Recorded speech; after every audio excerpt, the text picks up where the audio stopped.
Sir, आज press conference घेण्याचा काय उद्देश होता नेमका आणि आज एवढे लोक सर्व कशासाठी जमलेले आहेत? सर्वप्रथम जळगाव जिल्हा काँग्रेस कमिटी आणि जामनेर तालुका काँग्रेसच्या वतीनं आज आम्ही आपल्याला इथे निमंत्रित केलं होतं, त्यामुळे आपण आलात तर आपलं मनापासून मी जळगाव जिल्हा काँग्रेसचा अध्यक्ष या नात्याने स्वागत करतो।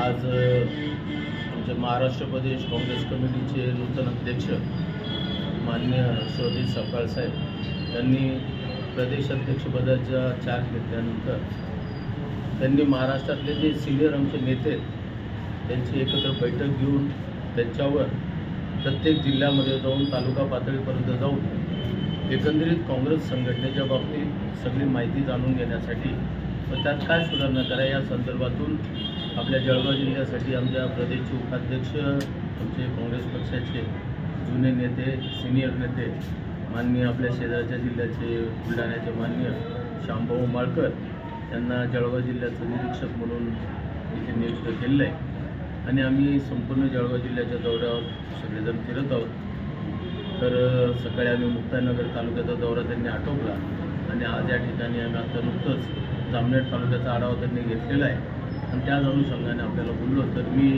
आमचे प्रदेशचे निरीक्षक शामभाऊ माळकर यांना विनंती करतो की त्यांनी पत्रकार परिषद संबोधित करावं।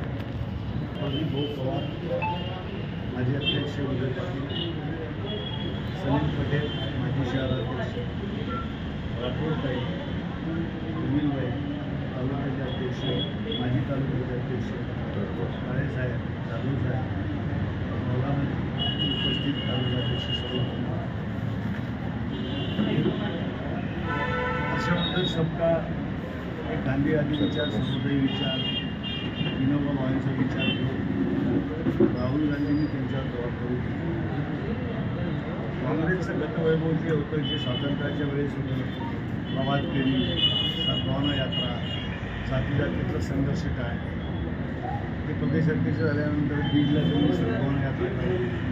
16 तारखेला नागपूरला हिंदू मुस्लिमचा जो दंगा झाला त्यातून सद्भावना यात्रा त्यांची 16ला आहे आणि अशा पद्धतीनं गांधीवादी विचारधारा, फुलेशाह आंबेडकरांची विचारधारा, सेक्युलरची विचारधारा ही लोकांपर्यंत पोहोचवायची आणि यातून काँग्रेस नव्यानं उभी करायची। तरुणांचा सहभाग, महिलांचा सहभाग, त्यानंतर जुने जाणते नवीन लोक, युवक काँग्रेसवाले, महिला, NSY आणि जे अनुभवी लोक आहेत, जे पदावर होते, आता रिटायरमेंटला असतील, त्या सगळ्यांना एकत्रित करून चालवण्याचा प्रयत्न। सुरुवातीला काय संघटन पहिल्यांदा युती असल्यामुळे अनेक जागा ह्या युती सुटल्या गेल्या आणि अपेक्षित निकाल हा काँग्रेसला आला।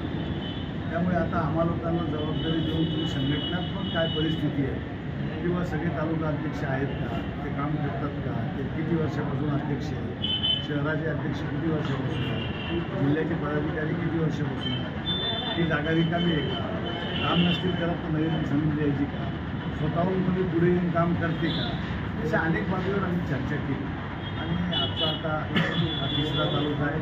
त्या दिवशी जळगाव शहर, जळगाव ग्रामीणची मीटिंग झाली, आज सकाळी मुक्ताईनगर आणि गुजरातचं झालं, आता आम्ही इथे पोचलेलो आहे। उद्या आणि परवा 3 दिवसाचा आमचा दौरा आहे, त्यानंतर उर्वरित आम्ही 2 दिवस आणखीन काम करू आणि सगळ्यांची मनं जाणून घेऊन एक मरगळ नावाचा जो विषय असतो तो मरगळ काढून एक संघटनात्मक काँग्रेस उभी करायची आणि मग जशी जशी ताकद उभी होईल तसतशा निवडणुकीला पुढच्या दृष्टीने सामोरं जायचं।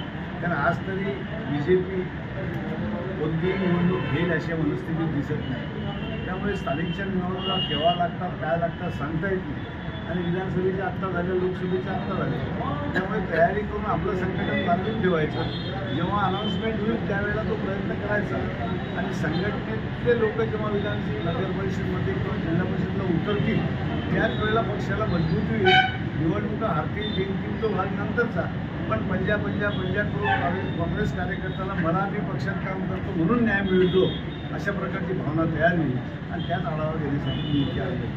सगळ्यांनी मला सगळ्या आपापल्या गोष्टी सांगितल्या, मी त्याची संग्रही केले। आता मी प्रदेशाध्यक्षांना तो अहवाल देईन आणि प्रदीप पाटील, उदय पाटील, सलीम पटेल आणि पार्टीचे सगळे लोक आहेत, तालुका अध्यक्ष आहेत, ते जिल्ह्यामध्ये संपर्कात माझ्यासोबत आहे।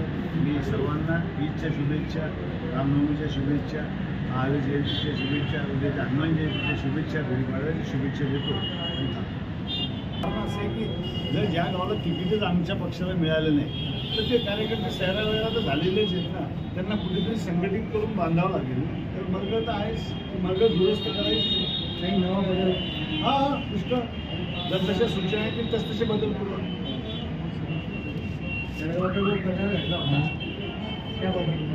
नाही आता कसं आहे माहिती आहे का की वेळेवर पक्षामध्ये येऊन ज्यांना तिकीटं दिल्या जातात त्यांना संघटनेचं काही माहीत नसतं आणि आपल्या सोयीप्रमाणे ते लोक बोलत राहतात.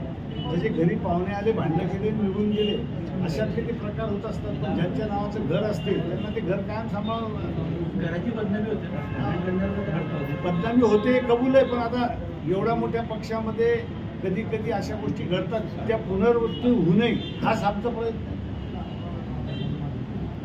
काँग्रेसला पहिल्यापासूनच इथे चांगली होती, पण त्यांना तिकिटाच्या बाबतीमध्ये तुम्ही असं एवढं हे केलं नाही बा. जर तिकीट दिलं असतं काँग्रेसला तर फरक जाणवला असता.